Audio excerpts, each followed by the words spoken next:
बिस्मिल्लाहिर्रहमानिर्रहीम। आज का जो हमारा लेक्चर है वो हमने डिस्कस करना कॉन्स्टिट्यूशन ऑफ यूके। किस तरह का कॉन्स्टिट्यूशन है, कॉन्स्टिट्यूशन के फीचर्स क्या हैं, ठीक है ना, उसकी इम्पोर्टेंस क्या है, पूरा उसका स्ट्रक्चर क्या है, सब चीज़ को डिस्कस करेंगे। Let's start. हम कहते हैं कि ये रिटन नहीं है, not written but some part are written like part of treaties, laws passed like Magna Carta। 1215 में मैग्ना कार्टा होता है। यहाँ पे कहा गया है कि ये कॉन्स्टिट्यूशन रिटन नहीं है, लेकिन इसके कुछ पार्ट जो हैं वो रिटन हैं। जैसा कि कुछ ट्रीटीज़ होती हैं, कुछ कन्वेंशंस होती हैं, कुछ लॉज जो हैं वो पास होते हैं पार्लियामेंट के अंदर, तो ये चीज़ें रिटन हैं। Unwritten is mostly on convention like believe. वो कहता है कि ऑलमोस्ट जो है ये अनरिटन है, जिस तरह कन्वेंशन होती हैं, कुछ बिलीव्स होते हैं। कैसे, जैसा कि वहाँ पे यूके के अंदर फ़र्ज़ करो पाकिस्तान है, यहाँ पे एक यकीन बिलीफ है कि हमने हमेशा बड़ों की इज़्ज़त करनी है, ठीक है ना, हमेशा बड़ों की इज़्ज़त करनी है, औरतों को रिस्पेक्ट देनी है। तो ये हमारे यहाँ कानून नहीं है, लेकिन एक मोरालिटी है। तो ये एक तरह की कन्वेंशन है जो नस्ल दर नस्ल आ रही है। इस तरह यूके में है, जिस तरह के जो मुनार्क है वो हर वक्त मुनार्क रहेगा, किंग रहेगा, ब्रिटिश का, ब्रिटिश स्टेट्स पूरी का किंग जो है वो नस्ल दर नस्ल चलता रहेगा। वो इस चीज़ को अपना फ़ख्र मानते हैं। तो ये एक कन्वेंशन है। अच्छा, फिर वो कहता है no distinctions between law and constitution. Constitution और लॉ में कोई डिस्टिंक्शंस नहीं है। ये एवोल्यूशनरी है constitution, as it was not developed on a single day, क्योंकि ये नस्ल दर नस्ल आता रहा है। इसमें सदियां लगी हैं इस कॉन्स्टिट्यूशन को, आइन को डेवलप होने में। And it has grown over a period of time, so we can not have a number of articles. तो क्योंकि इसको सदियां लगी हैं हमारे पास, ये नहीं कहा जा सकता कि इस यूके के कॉन्स्टिट्यूशन के कितने आर्टिकल्स हैं, क्योंकि अनरिटन है, रिटन फॉर्म में भी नहीं है। तो यही कहा जा सकता है कि जो यूके का कॉन्स्टिट्यूशन है अनरिटन है और इसके आर्टिकल्स हमें मालूम नहीं। We can not have a date for its constitution. हमारे पास एक फिक्स डेट भी नहीं है कि इस डेट को ये कॉन्स्टिट्यूशन आया था। It is flexible and it is only require simple majority to amend constitution. It is most flexible constitution of the world. इसके लिए हमें सिर्फ सिंपल मेजॉरिटी चाहिए। सिंपल मेजॉरिटी का कंसेप्ट मैंने आपको बताया था कि अगर पार्लियामेंट में पार्लियामेंटेरियंस की जो तादाद है वो 100 है, और 100 में से फ़र्ज़ करो कि 80 बंदा नहीं आया, 80 जो मेंबर पार्लियामेंटेरियंस हैं वो एब्सेंट हैं, दैन जो 20 हैं उनमें से अगर 19 भी वहाँ पे अपना वोट शो नहीं करते, किसी को भी वोट नहीं देते, न्यूट्रल रहते हैं, तो अगर एक भी बंदा उस कानून के हक़ में, उस लॉ के हक़ में, उसके साइड पे वोट दे देता है तो लॉ पास हो सकता है। There is monarchy in Britain. Britain के अंदर मोनार्की है and it is supported by constitution, but constitution is supreme. यहाँ पे मोनार्की है, मोनार्की ब्रिटेन के कॉन्स्टिट्यूशन के अंदर, लेकिन उसको मुकम्मल अथॉरिटी नहीं है। जो असल पावर है वो कॉन्स्टिट्यूशन के पास है, पार्लियामेंट के पास है। हेड ऑफ गवर्नमेंट जो है उसको प्राइम मिनिस्टर बोलते हैं। यूके का जो हेड ऑफ गवर्नमेंट होगा उसको हम क्या बोलेंगे, प्राइम मिनिस्टर। अच्छा, it is the most rigid constitution. Congress near 2/3 majority to pass amendment.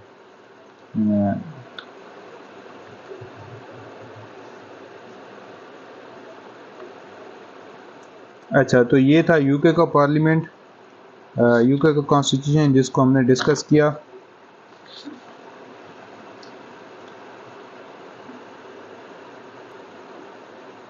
अच्छा, तो हम डिस्कस कर रहे थे यूके के कॉन्स्टिट्यूशन को। यहाँ पे लिखा हुआ है इट इज़, यहाँ पे मोस्ट नहीं है ना, लीस्ट आना है। It is least rigid constitution of the world. फिर कांग्रेस का कहा गया कि Congress need 2/3 majority to pass amendment. अगर कोई अमेंडमेंट पास करनी है तो उसमें कांग्रेस के जो वोट हैं वो 2/3 मेजॉरिटी चाहिए होगी हमें। अच्छा, ये कांग्रेस क्या है, ये वैसे हम इसको कह सकते हैं कि हाउस ऑफ कॉमन हम बोल सकते हैं। यहाँ पे बाई कैमरल लेजिस्लेटिव सिस्टम है, 2 हाउसेज हैं, एक को हम हाउस ऑफ कॉमन बोलते हैं जिसमें लोअर हाउस है, एक को हम हाउस ऑफ लॉर्ड्स बोलते हैं जिसको हम अपर हाउस बोलते हैं। इस तरह हमारे यहाँ सेनेट है।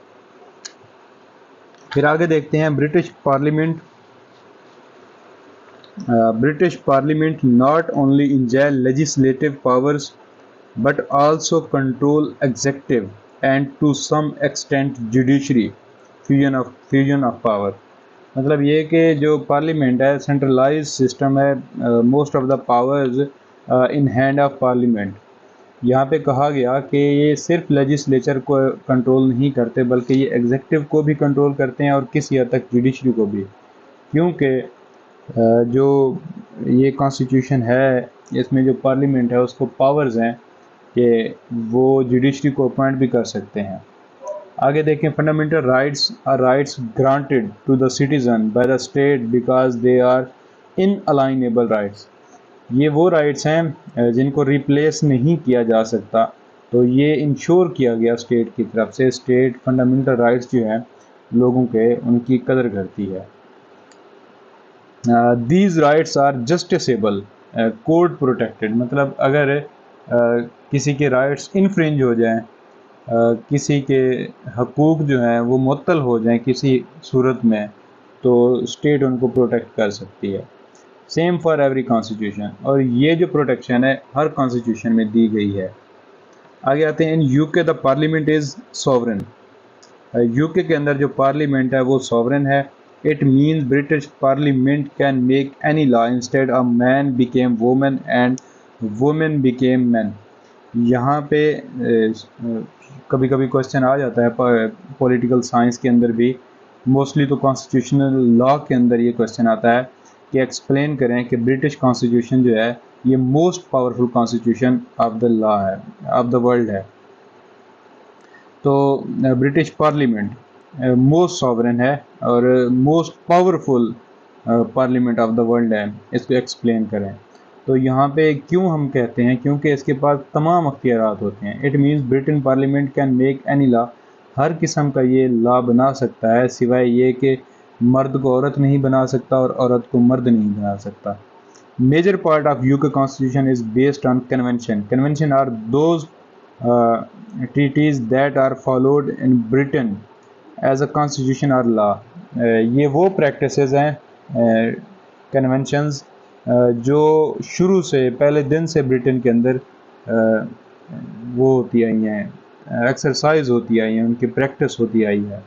UK political system is unitary, means all powers in hand of central government. तो यहाँ पे हमारा जो है यूके का कॉन्स्टिट्यूशन इख्तिताम पजीर होता है। लेकिन मेरे पास बहुत से और भी नोट्स हैं यूके के हवाले से। ये देखें, ये यूके है, इसकी स्टेट्स यहाँ पे गवर्नमेंट एंड पॉलिटिकल पार्टीज़ है, main sources of British constitution है, फिर हमने कन्वेंशंस देखी हैं, इसके बाद कोर्ट स्ट्रक्चर है इंग्लैंड, ये कन्वेंशन क्या है, रूल ऑफ लॉ क्या है, इसके अलावा ड्यू प्रोसेस क्या है, ये टॉपिक। उसके बाद सोवरेनिटी ऑफ ब्रिटिश पार्लियामेंट क्या है, पार्लियामेंट्री सोवरेनिटी क्या है, rule of law and British constitution क्या है, ब्रिटिश पार्लियामेंट क्या है, ये सारा कुछ मोस्ट ऑफ द टॉपिक्स जो हैं ये कॉन्स्टिट्यूशनल लॉ के हैं। कॉन्स्टिट्यूशनल लॉ में हम ये डिटेल से डिस्कस करेंगे, लेकिन यहाँ पे फिर भी मैं आपको थोड़ा सा इसमें बताता चलूँ कि ये ब्रिटिश पार्लियामेंट क्या है, क्या क्या चीज़ें इसमें हैं। ये इंशाअल्लाह आपको इसके अख्तिताम में जब कॉन्स्टिट्यूशनल लॉ स्टार्ट करेंगे तब भी मैं आपको बताता चलूँगा कि पॉलिटिकल साइंस को भी टच करता है, क्योंकि पॉलिटिकल साइंस का जो पेपर 2 है उसका ऑलमोस्ट 80% जो पार्ट है वो कॉन्स्टिट्यूशनल लॉ का भी हिस्सा है। कॉन्स्टिट्यूशनल लॉ का 80% पॉलिटिकल साइंस के पेपर बी को टच करता है, पेपर 2 को टच करता है। यहाँ पे ब्रिटिश पार्लियामेंट है, क्राउन क्या है, ये मोनार्क है, House of Commons, House of Lords, 2 houses हैं। British parliament is British national legislative assembly, इसमें 3 एलिमेंट्स होते हैं जो हमने मेंशन किए हुए हैं। Legislation, bill passes through parliament. पहला जो बिल है वो पार्लियामेंट में पास होता है, फिर ये रॉयल असेंट ली जाती है, इसमें उनकी मंजूरी दी जाती है, उसके बाद ये एक्ट ऑफ द पार्लियामेंट बन जाता है। फिर हाउस ऑफ कॉमन है जिसमें लोअर हाउस है। इसके लिए जो जगह है, जो मेंबर पार्लियामेंटेरियन इकट्ठे होते हैं वो वेस्टमिनिस्टर पैलेस ऑफ वेस्टमिनिस्टर इकट्ठे होते हैं वहाँ पे। एलिजिबिलिटी ये है कि वो 500 पाउंड जमा करवाते हैं और 5% वोट भी उनको लेने होते हैं। अगर ले लेते हैं तो फिर ये 500 पाउंड जो है रिफंडेबल होते हैं। अच्छा, इन एलिजिबिलिटी अगर ये 5% वोट ना ले सकें। अच्छा, आगे इंग्लैंड के जो सीट्स हैं वो 533 मेंबर हैं, स्कॉटलैंड के 59 हैं, वेल्स के 40 हैं और नॉर्थ आयरलैंड के 18 हैं। इससे टोटल मिला के जो मेंबर पार्लियामेंटेरियंस बनते हैं वो 650 बनते हैं। इनकी जो तनख्वाह है, सैलरी है, एनुअल सैलरी वो है 74,962 74,962 pounds. Who can vote, vote कौन दे सकता है? 18 साल की एज हो और रजिस्ट्रेशन हो, ये वोट दे सकते हैं। Who can not vote, vote कौन नहीं दे सकता? Services of voting, vote of person, proxy voting. अच्छा, आपको पता है वोट कौन नहीं दे सकता? जो कि स्टेट का मेंबर ना हो, स्टेट का सिटीज़न ना हो, या उस पर कुछ एलिगेशंस हो, या उसकी उम्र कम हो। Services of voting, vote of person, proxy voting, postal voting services, ये सर्विसेज हैं कि बंदा वो पर्सनली आके वोट दे सकता है, या खुफिया वोटिंग दे सकता है, या पोस्टल के ज़रिए पोस्ट करके वोट दे सकता है। स्पीकर जो है उसका वो इलेक्ट कैसे होता है? उसके इलेक्शन होते हैं, वो पार्टी की मेंबरशिप छोड़ देता है और एक न्यूट्रल होता है, चीफ ऑफिसर होता है। व्हेन टाई देन वोट, अगर इलेक्शंस के दौरान बराबरी आ जाए तो फिर उसको राइट होता है कि वो वोट डाल के किसी भी साइड पे वोट डाल के तो नॉमिनेशन करवा सकता है। अच्छा, duties of house of common. House of common की कौन सी ड्यूटीज़ हैं? लॉ मेकिंग है, फिर हम देखते हैं कंट्रोल होता है गवर्नमेंट के फाइनेंस के ऊपर, इसका close I on government administration है। हाउस ऑफ लॉर्ड्स जो हैं उसको हम देखते हैं नेवर डिज़ोल्वेबल, ये इसको डिज़ोल्व नहीं किया जा सकता, ये परमानेंट होता है। इसकी जो एज है मेंबर्स की वो 21 ईयर्स है। 2019 में इनकी जो तादाद थी वो 800 मेंबरान पे मुश्तमिल थी। और ये कि ये जो लॉज पार्लियामेंट के अंदर लोअर हाउस के अंदर बनेंगे उसको ये रिफ्यूज़ नहीं कर सकते। अच्छा, हाउस ऑफ कॉमन की जो पावर्स हैं उनको ज़रा देख लें। PM belong to house of common, executive chief belong to house of common, cabinet from house of common, prime minister government जो है वो आंसरेबल हैं to the house of common. PM removed by house of common. Law making इसका काम है। Member of both houses can present bills but money bills are present by house of common. जो money bills हैं वो house of common में present किए जाते हैं। बाकी जितने भी बिल्स हैं, जितने भी लॉज हैं वो किसी भी हाउस से आप इनिशिएट कर सकते हो, अपर हाउस से भी, लोअर हाउस से भी। Money bills house of lord can not delay and bound to send them to king. ये हाउस ऑफ लॉर्ड्स इसको डिले भी नहीं कर सकते और जब आता है वो उसको साइन करके असेंट दे के फिर ये मुनार्क के पास भेज देते हैं। पब्लिक बिल जो है हाउस ऑफ लॉर्ड्स हैं उनको डिले कर सकते हैं 1 साल तक, लेकिन रिजेक्ट नहीं कर सकते। इनकी बहुत ज़्यादा प्रिविलेजेस होती हैं। यहाँ पे आगे इसकी सॉवरेंटी ऑफ ब्रिटिश पार्लियामेंट है या रूल ऑफ लॉ है, ये सारा इंशाल्लाह हम कॉन्स्टिट्यूशनल लॉ के अंदर डिटेल के साथ डिस्कस करेंगे। तो यहाँ पे हमारा टॉपिक एंड होता है। अल्लाह हाफिज़।